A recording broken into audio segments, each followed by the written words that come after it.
I've been keeping this article under my hat for a little while because I knew the perfect time to bring it up would come very, very soon. And after last week's video on how it is the anti-fan that turns fandoms toxic rather than the fandoms themselves being toxic, this really is the perfect example of just that thing.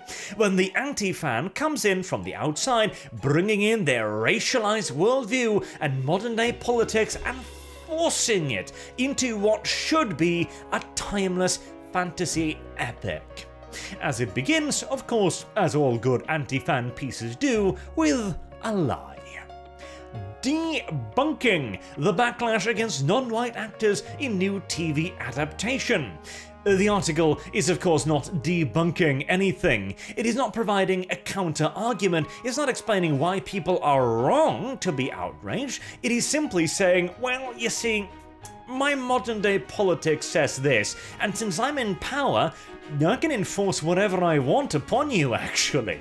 Whereas debunking suggested that you might actually have, a law argument, an in-universe rationale, hell, even a citation. Yes, you see, on book page blah blah blah blah blah on whatever the hell, there is absolutely an indication that beardless black dwarves was completely commonplace, you see. But of course not. It is the diverse casting, which includes non-white actors playing an elf and a female dwarf, which has caused uproar in certain quarters of Tolkien's fandom. Hell, I would again argue that it's not their skin colour, but rather the fact that they are wrong on every single solitary level that has caused that outrage, and this is in fact a deliberate provocation on behalf of Amazon, but I'd be repeating myself. Some fans argue, all fans argue, the anti-fans are the only ones who aren't, that Tolkien never described elves, dwarves, or hobbits as anything but white, and claim that the casting is disrespectful to his books, but this argument is flawed in two ways. The first way is that he never described them as anything except elves and dwarves. It's one of those key things again. He describes them as elves and dwarves, separate races. They aren't white as in human white, this is simply their race. First, these are imaginary creatures. Nope. No, stop you right there. Stop you right there. I don't care. I do not care one iota, 1 bit, 1 inch, 1 centimeter, 1 millimeter that these are fantasy creatures. Because guess what? This is a fantasy world, in a fantasy setting, in a fantasy universe with fantasy gods. That is exactly the reason why. Actually, let me expand upon this.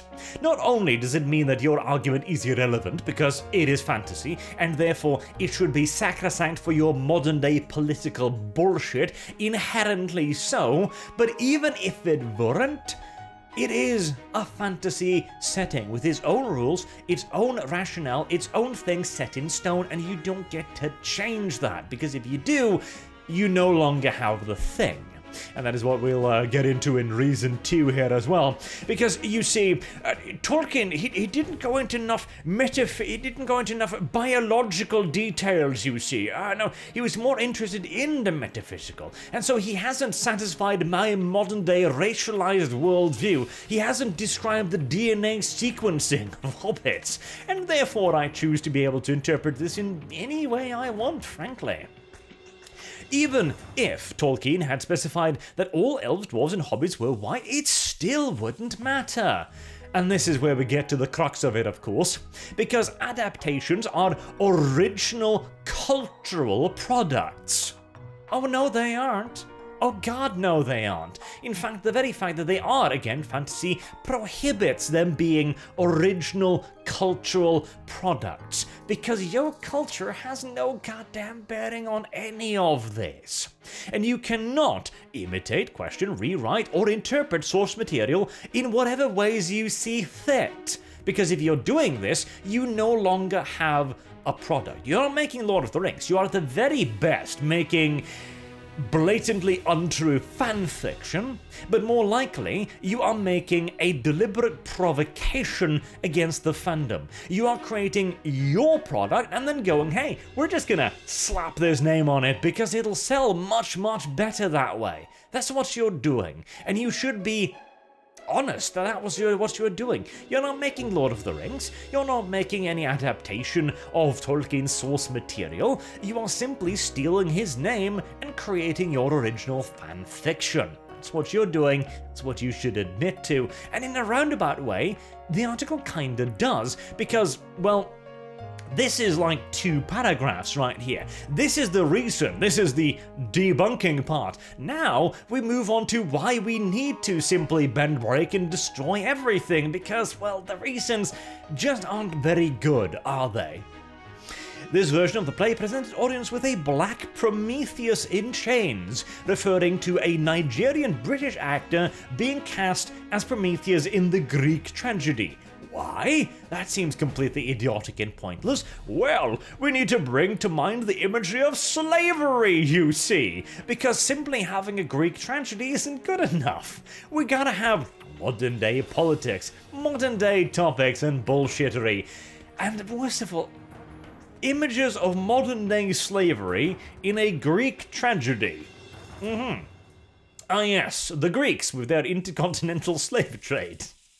Hell, if you want to argue that, you should cast everyone as blacks, because if you want to make a point about black African slavery, the slaveholders were, well, they're a bit dark-skinned as well, by and large, but oh well, details. But disgruntled fans might reason, if Amazon must have a diverse cast in this drama, why not stick to having actors of colour playing characters who are dark-skinned in Tolkien's texts? That's the other rationale as well. Okay, if you want to have a diverse casting in Lord of the Rings, you can do that within the limits of the Lord of the Rings, but why can't we do that? Modern day politics, because people of colour are, of course, evil, you see. The racialized view of good and evil in Middle-earth. Oh no, not a racialized worldview, progressive. Anything but that, surely. I would think you'd view that as a benefit. But no, because of course the progressives view black people as orcs, as usual, and the men who ally themselves with Sauron. They use too many stereotype, and they're associated with Orientalism. Oh god, Orientalism. We're digging back into the 60s for a term here, aren't we? God. And, of course, showing this in the modern day, in our hyper-racialized society that can't see a black person on screen without going, ah yes, modern-day politics, that would just be very, very harmful. It would do old-fashioned harmful equations of physical characteristics with moral choices.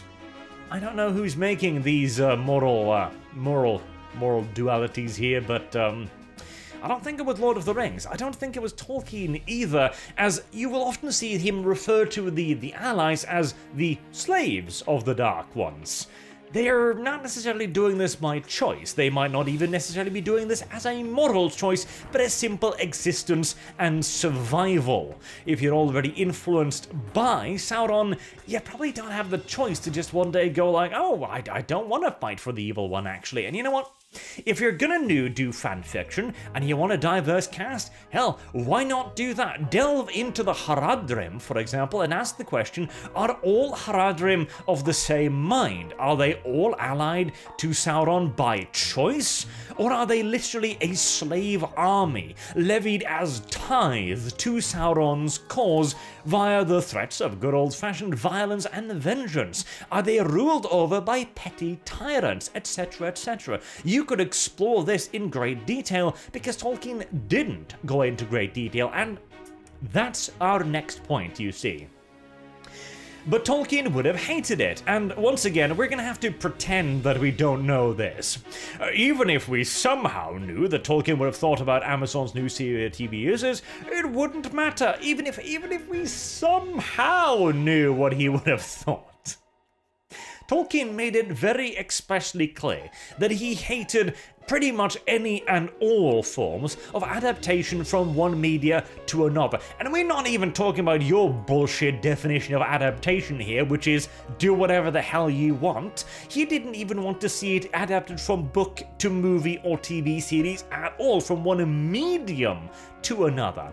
But it doesn't matter, you see, because he sold his rights. God damn it, the purest power argument. It isn't trying to make a moral argument. It isn't trying to make it like, oh, but he would totally wouldn't have minded. You see, it's okay when we do it. It's simply, no, we own it. Eat shit, eat dickbag, eat dick asshole. It's ours now. We can do with whatever we want. We will bend, break it, destroy it, and grind it into dust because we're the ones in power now. Somehow I imagine that if the situation was reversed, we wouldn't be hearing quite the same argumentation, but hey, woe be to the vanquished, I guess. Some believe Tolkien was writing a mythology for England and used myth and text from Germanic culture. No, he didn't use from Germanic culture, he used from Nordic and Anglo-Saxon culture, but again, details that don't expect you to actually know what you're talking about, of course. That had nothing to do with people of colour. However, Tolkien never actually referred to his own work in this way. Oh, didn't he? Well, actually, you see here, you've actually got a quote here, don't you? Tolkien stated that he intended to dedicate his work to England. Another classic of anti-fan literature, making a point and then immediately disproving your own goddamn point. No, he was making an English mythology. In fact, he specifically stated that he wanted to create a mythos because he believed that the old English mythos had been destroyed. It had been overwritten and it had been lost to the mists of time after having been taken over by the Normans, by modern day more English culture. Like, they had lost the old England. And he even referred to stuff like Arthurian myth as kind of that stuff that is kind of English, but at the same time is also very much so Frankified as well, because, well, Normans. In the same letter, he also wanted to leave space for other minds and hands to contribute to this mythology. And there's the thing again, not change, not destroy, not bend, not break, not do whatever you want, contribute. And yes, it was very much so based on other mythologies. In fact, again, he specifically states so. In fact, he even specifically states which parts of Norse mythology he's referring to with the names of the dwarves, for example. And then the cope comes in again, because, okay, all of this seems to defeat my argument, but let's just say, okay, but what if we bring in modern day nonsense again? Why would audiences these days think of England as white anyways? Why would anyone view England as a white country? Now, as a Norwegian, I do agree on this point, and I believe that we should have continued the occupation of England to safeguard them from their modern-day fate, but sadly, the English just couldn't be made to see reason, and so they waged pointless wars against us, their superiors.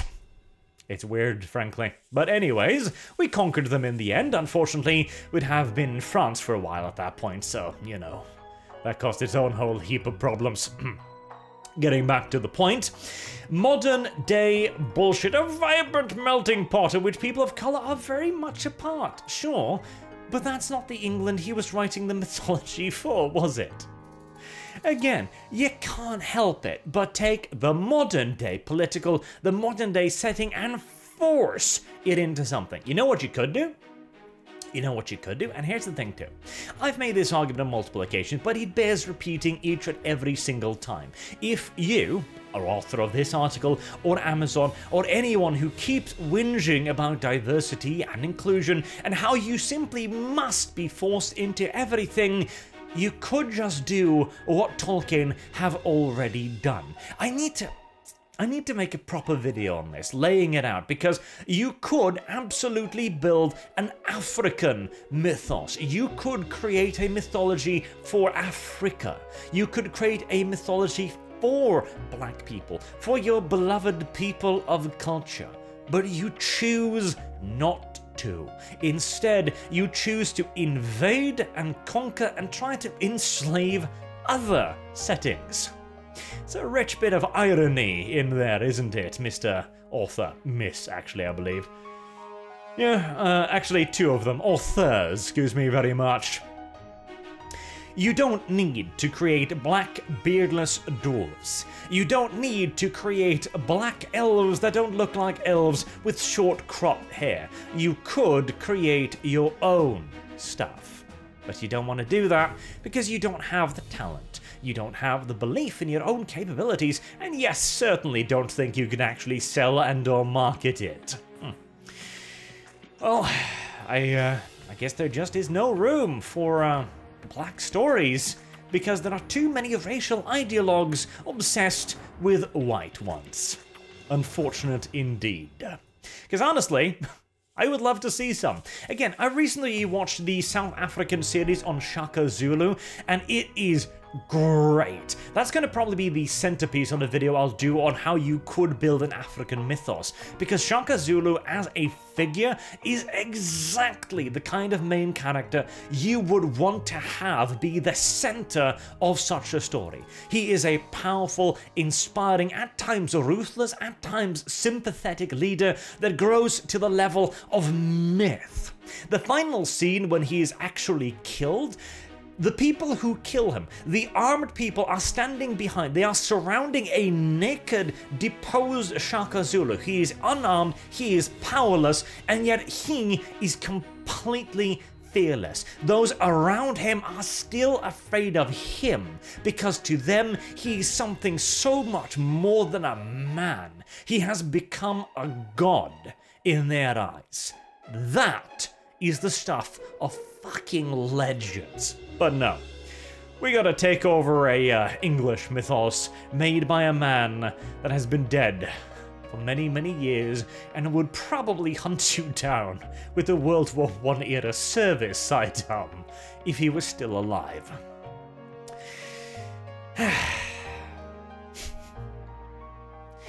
There you go. The anti-fans' take on The Lord of the Rings. Blatantly saying that it doesn't have anything to do with the setting, it doesn't have anything to do with the mythos, it doesn't have anything to do with the author or his wishes. It is simply the fact that they have the power now and they are going to goddamn abuse it to the limit. Because that's the kind of people they are. Till next time, have a good day.